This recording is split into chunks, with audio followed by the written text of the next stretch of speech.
दोस्तों, आज मैं आपके लिए 2014 में रिलीज हुई एक मैजिक रियलिज्म ड्रामा मूवी लाया हूँ जिसका नाम है द कॉबलर। फिल्म में हम एक मोची को देखते हैं जो अपनी सिलाई मशीन से एक अमीर कस्टमर के जूते रिपेयर कर रहा था एंड देन उन जूतों को पहन के ट्राई करने पर वो शॉकिंगली एक अमीर आदमी बन जाता है और बहुत महंगी कार में पूरे शहर घूमता है। उसके बाद वो जूतों के एक और जोड़े को ठीक करना स्टार्ट करता है, मगर वो ये नहीं जानता था कि ये जूते उसके एक बूढ़े कस्टमर के थे जो कि अब मर चुका था। एंड देन उन जूतों को ट्राई करने पर वो एक मरे हुए आदमी में बदल गया था और अपने इस रूप से वो गैंगस्टर के ग्रुप को डराता भी है, जिस वजह से उनकी गाड़ी ट्रक के साथ टकरा जाती है। मगर सरप्राइजिंगली इस एक्सीडेंट में उसे कोई इंजरी नहीं आई थी। मतलब अपनी इस एबिलिटी से वो कॉबलर किसी की भी लाइफ को एक्सप्लोर कर सकता था। अगले सीन में हमें 19th सेंचुरी का फ्लैशबैक दिखाया जाता है, जहां न्यूयॉर्क की लोअर ईस्ट साइड में कुछ छोटे बिजनेसमैन एक लोकल कॉबलर पिंचेस की शॉप में इकट्ठे होकर अपने प्रॉब्लम डिस्कस कर रहे थे। वो एक लैंडलॉर्ड ग्रेगरमैन के बारे में बात कर रहे थे जो उन्हें तंग किया करता, उनके बिजनेस को थ्रेट करके और उनकी फैमिलीज को हरास करके। वो सब पिंचेस को अपनी मदद के लिए कहते हैं, जिसके पास शायद कुछ मिस्टीरियस एबिलिटीज थी। पिंचेस कहता है कि मेरे पास उसके शूज नहीं हैं, तो एक आदमी उसे ग्रेगरमैन के शूज भी देखकर अपना मैजिक करने के लिए कहता है। पिंचेस थोड़ा हेसिटेट करने के बाद मान गया था। देन वो बेसमेंट में जाकर उन शूज को अपनी सिलाई मशीन पर रिपेयर करने लगता है, जो कि काफी अजीब सी थी। तभी वहां पर उसका बेटा आता है, तो पिंचेस उसे कहता है कि ये मशीन बहुत इंपॉर्टेंट है। देन सीन प्रेजेंट टाइम में शिफ्ट होता है और हमें मूवी का मेन कैरेक्टर मैक्स दिखाया जाता है, जो कि पिंचेस का ग्रेट ग्रैंडसन था और ये वही कॉबलर था जिसे हमने स्टार्ट के सीन में देखा था। अभी मैक्स को अपनी मैजिकल पावर्स का पता नहीं चला था। उसे अपने पूर्वजों की तरह विरासत में कॉबलर शॉप मिली थी और वो काफी मेहनत किया करता था। मैक्स एक छोटे से अपार्टमेंट में अपनी बूढ़ी और बीमार माँ के साथ रहा करता। उसके फादर कई साल पहले उन्हें छोड़कर चले गए थे। मैक्स की शॉप के साथ जिमी द बार्बर की शॉप थी। एक दिन वो अपनी शॉप में काम कर रहा होता है कि तभी वहाँ एक लड़की कारमेन आती है, जो कि सोशल वर्कर थी और उस एरिया के किराएदारों की वेलफेयर के लिए काम किया करती थी। कारमेन बताती है कि वो ऐसे रियल स्टेट ओनर्स और डेवलपर्स के अगेंस्ट लड़ रही थी जो छोटे किराएदारों को उनके बिजनेस से हटाकर वहां बड़ी बड़ी बिल्डिंग्स और कॉम्प्लेक्सेस बना रहे थे। कारमेन इसके लिए डोर टू डोर जाकर एक लीगल पिटीशन साइन करवा रही थी ताकि गवर्नमेंट बीच में आकर इन बड़े बिजनेसमैन को रोक सके। मैक्स भी कारमेन की मदद के लिए वो पिटीशन साइन कर देता है। अगले दिन एक लोकल ठग लुडलो मैक्स की शॉप में आकर उसे अपने शूज पॉलिश करने का कहता है एंड देन पॉलिश कर लेने पर लुडलो को मैक्स का काम पसंद आया था और वो उसे अपने एक और जूते रिपेयर करने के लिए दे जाता है। लुडलो के जाने के बाद मैक्स तुरंत उसके जूते ठीक करने लगता है, मगर तभी अचानक उसकी सिलाई मशीन खराब हो जाती है। मैक्स उसे रिपेयर करवाने के लिए एक आदमी को फोन करता है, मगर वो पूरे हफ्ते तक बिजी था। जिसके बाद मैक्स बेसमेंट में जाकर कोई पुरानी मशीन ढूंढने लगता है जो अभी भी काम करती हो एंड फाइनली उसे एक मशीन मिल जाती है। ये वही मशीन थी जिस पर पिंचेस को काम करते दिखाया गया था। एंड देन जरा सा भी टाइम जाया किए बिना मैक्स उस मशीन पर शूज रिपेयर करने लगता है एंड शूज रिपेयर करने के बाद वो ऊपर जाकर उन जूतों को पहनकर ट्राई करता है, क्योंकि वो सेम उसी के साइज के थे। लेकिन उन जूतों को पहनते ही मैक्स सरप्राइजिंगली लुडलो जैसा बन गया था। खुद को चेंज होता देखकर मैक्स बुरी तरह डर जाता है और वो जल्दी से जूते उतार देता है, जिसके साथ ही वो अपनी असली हालत में वापस आ गया था। एंड देन मैक्स चेक करने के लिए शॉप में रखे एक और जूते पहनकर देखता है, मगर अब की बार कुछ भी नहीं होता। कुछ देर सोचने के बाद उसे समझ आता है कि वो ट्रांसफॉर्मेशन असल में उस विंटेज सिलाई मशीन से जूते ठीक करने की वजह से हुई थी। सो मैक्स अपनी इस थ्योरी को चेक करने के लिए शॉप में रखे कुछ पुराने जूतों को उस मशीन पर रिपेयर करने के बाद एक एक करके पहनकर चेक करता है, जिससे हर दफा वो एक बिल्कुल डिफरेंट पर्सनैलिटी में चेंज हो जाता था। सो फाइनली अब मैक्स अपनी बोरिंग लाइफ को चेंज करते हुए जो चाहता बन सकता था, बिल्कुल एक इच्छाधारी नागिन की तरह। एक बार मैक्स एक चाइनीज की शक्ल में बदलकर चाइना टाउन जाता है और इसी तरह एक बार वो लेविश रेस्टोरेंट में डिनर करके बिल दिए बिना ही वापस आ जाता है, क्योंकि उसने अपनी अपीयरेंस चेंज कर ली थी। एंड देन एक अमीर आदमी की शक्ल में आकर उसकी लग्जरी कार में भी घूमता है। अपने पूर्वजों की जादुई सिलाई मशीन मिलने के बाद से मैक्स की बोरिंग लाइफ अचानक से ही काफी कलरफुल हो गई थी। अगले सीन में जब मैक्स अपनी शॉप पर काम कर रहा होता है, तो एक लड़की टेरिन आकर उसे अपने बॉयफ्रेंड एमिलियानो के शूज फिक्स करने के लिए देती है। मैक्स टेरिन की खूबसूरती से काफी इंप्रेस हुआ था, इसलिए वो एक प्लान बनाता है और अपनी मैजिकल मशीन को यूज करते हुए वो एमिलियानो बन जाता है, जो कि काफी हैंडसम था। एंड देन मैक्स एक बार में जाता है जहां सभी लड़कियां उससे अट्रैक्ट होने लगती हैं, जिससे मैक्स को थोड़ी मोटिवेशन मिली थी और वो सीधा एमिलियानो के अपार्टमेंट चला जाता है जहां टायरन शॉवर ले रही थी। वह एमिलियानो को देखकर एक्साइटेड हो जाती है और उसे भी अपने साथ शॉवर लेने की ऑफर करती है, जिसे मैक्स ने तुरंत ही मान लिया था। लेकिन सडनली उसे ख्याल आता है कि जूते उतारने से वो अपनी असली हालत में वापस चला जाएगा, तो वो बहाने बनाता हुआ वहां से भाग जाता है। दिन गुजरने के साथ साथ मैक्स के दिल में कार्मेन के लिए भी फीलिंग्स डेवलप होने लगी थीं और वो डिफरेंट भेस बदल कर उसका पीछा किया करता था। उस रात मैक्स अपनी मॉम से उनकी विशेस के बारे में पूछता है, तो उसकी मॉम सारा बोलती है कि मेरी बस एक लास्ट विश है कि मैं अपने हस्बैंड से आखिरी बार मिल सकूं। ये सुनकर मैक्स को एक आइडिया आता है एंड अगले दिन वो सारा के लिए एक रोमांटिक डिनर अरेंज करता है। उसने सारा के लिए एक प्यारा सा ड्रेस भी खरीदा था एंड देन सारा के तैयार हो जाने के बाद वो अपने फादर की शक्ल में ट्रांसफॉर्म होकर उसके पास चला जाता है। एज एक्सपेक्टेड इतने सालों बाद अपने हस्बैंड को सामने देखकर वो काफी खुश हो गई थी, इसलिए ज्यादा सवाल किए बिना ही वो मोमेंट्स को एंजॉय करने लगती है। वो दोनों डिनर करते हुए अपने पुराने दिनों की बातें करते हैं और डांस भी करते हैं।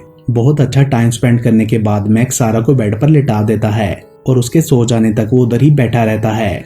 मगर अनफॉर्चुनेटली अगली सुबह मैक्स को पता चलता है कि उसकी मॉम की डेथ हो गई है।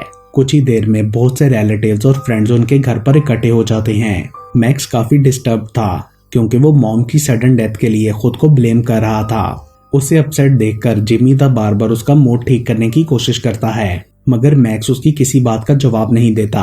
अगले दिन शॉप पर लुडलो अपने शूज लेने आता है, मगर मैक्स उसे शूज नहीं देता क्योंकि लुडलो से रसीद गुम गई थी और मैक्स बोलता है कि रसीद के बिना शूज ढूंढना बहुत मुश्किल है। लुडलो ये सुनकर गुस्से में आ जाता है। वो मैक्स से कहता है कि शाम होने तक शूज ढूंढ ले, वरना उसके साथ अच्छा नहीं होगा। लुडलो के जाने के बाद मैक्स उससे अपनी इंसल्ट का बदला लेने का डिसाइड करता है, सो वो अपीयरेंसेस चेंज कर करके चुपके से लुडलो का पीछा करता है, जिससे उसे पता चलता है कि लुडलो एक गैंगस्टर है जो दूसरों को मारकर और थ्रेट करके अपना लाइफस्टाइल चलाता था। देन लुडलो अपने अपार्टमेंट पहुंचने के कुछ ही देर बाद दोबारा कहीं चला जाता है अपने किसी काम से, जिसका फायदा उठाकर मैक्स लुडलो के भेस में उसके अपार्टमेंट चला जाता है ताकि कुछ कीमती चीजें चुरा सके। मगर वहां उसे लुडलो की गर्लफ्रेंड मिलती है जो लुडलो के खराब बिहेवियर की वजह से उसे छोड़कर जा रही थी। एंड देन उसके जाने के बाद मैक्स घर की तलाशी लेता है जहां उसे एक सीक्रेट सूटकेस मिलता है जिसमें बहुत सारे वेपन्स थे। मैक्स उनमें से एक टेजर गन निकाल कर देखता है तो गलती से खुद को ही टेज करके बेहोश कर देता है। उसके होश में आने पर काफी घंटे गुजर चुके थे। वो जल्दी से वहां से जाने लगता है, मगर अनफॉर्चुनेटली तब तक लुडलो भी वहां आ चुका था जो अपने डुप्लीकेट को देखकर शॉक्ड रह गया था। वो फौरन से ही उसका गला दबाने लगता है, मगर मैक्स अपने पास मौजूद टेजर गन से टेज करके उसे बेहोश कर देता है।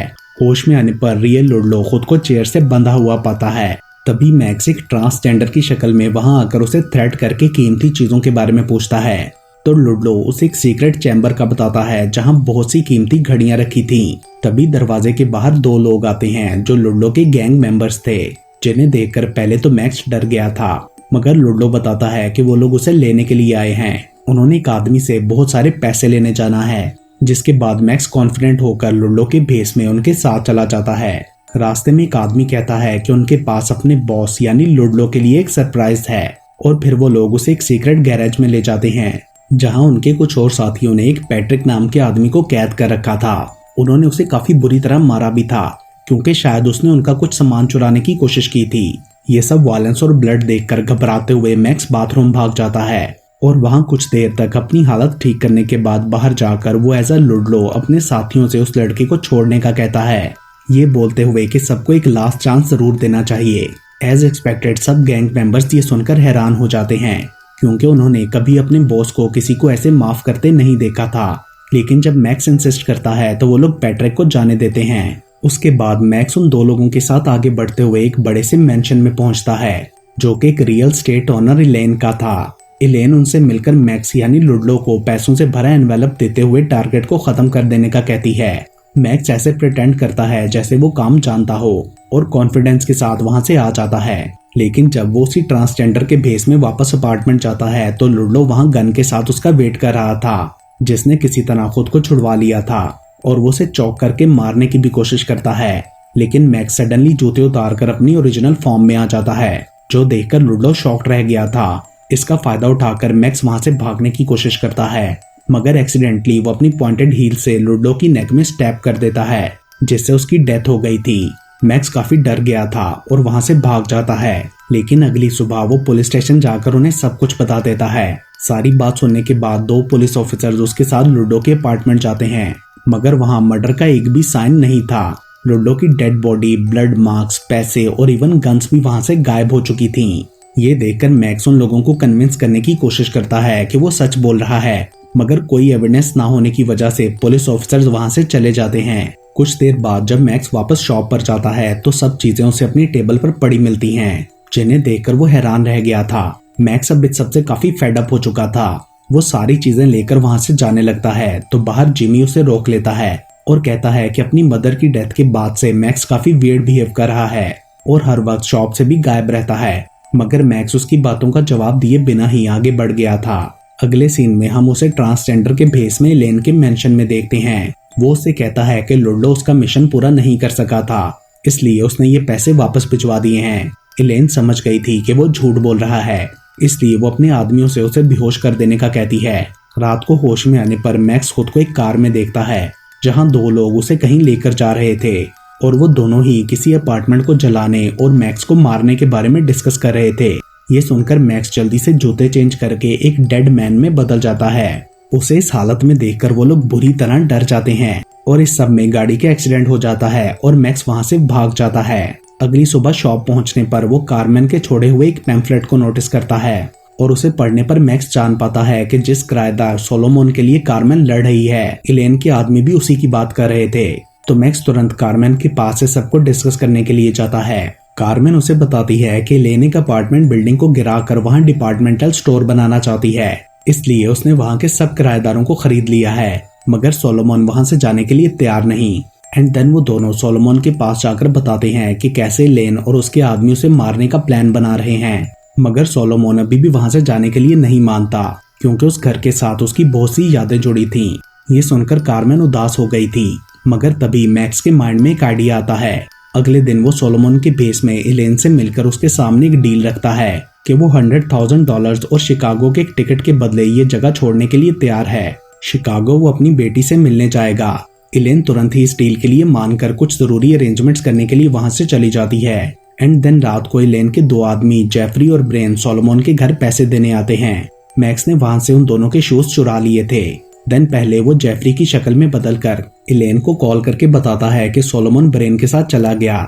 एंड देन जब रियल जेफरी अपार्टमेंट में वापस आता है तो वो ब्रेन के भेस में उसे बेहोश कर देता है, जबकि रियल सोलोमन रियल ब्रेन के साथ एयरपोर्ट जा रहा था, जहां पहुंचते ही पुलिस ब्रेन को पकड़ लेती है क्योंकि उसके पास वेपन था। नेक्स्ट डे कारमेन एलेन से टकराने पर उसे बताती है कि वो सोलोमन से मिली थी अभी, मगर एलेन को यकीन नहीं आता क्योंकि उसे जेफरी ने बताया था कि सोलोमन कल रात ही शिकागो चला गया। वो चेक करने के लिए अपार्टमेंट के अंदर चली जाती है तो उसे वहां सोलोमन बैठा नजर आता है, जो कि असल में मैक्स था। एलेन ये देखकर गुस्से में आ जाती है और सोलोमन से कहती है कि अगर वो यहाँ से अभी ना गया तो वो उसे और उसकी बेटी को मार डालेगी।